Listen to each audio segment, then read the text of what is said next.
Hari ni kita baca surah Al-Kahfi ayat 32 hingga 42 pasal kisah dua buah kebun.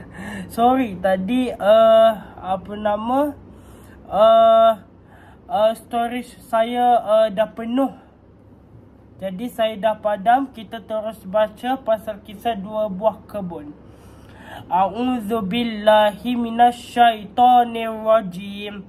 Wadrib lahum mathalan rajulaini ja'alna li ahadihima jannataini min a'nab wa hafafnahuma linakli wa ja'alna bainahuma zar'an kiltal jannataini atat ukuluha wa lam tazlim minhu syai'a وفجرنا خلالهما نهرا وكان له ثمر فقال لصاحبه ويحاوره أنا أكثر منك مالا وأعز نفرا ودخل الجنة وهو ظالم لنفسه قال ما أظن أن تبيد هذه أبدا وما أظن الساعة قائمة ولئن رددت إلى ربي لأجدن خيرا منها منقلبا قال له صاحبه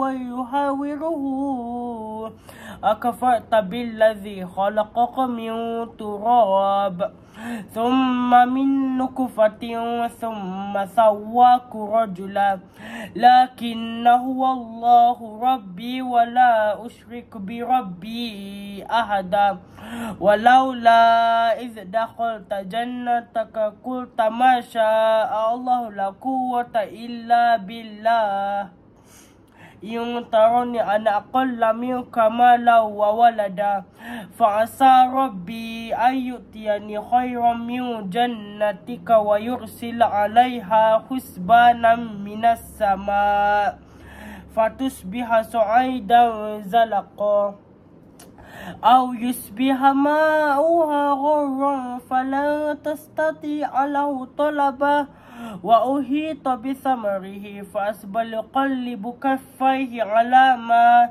أنفق فيها وهي خاوية على عروشها ويقول يا ليتني لم أشرك بربي أحدا.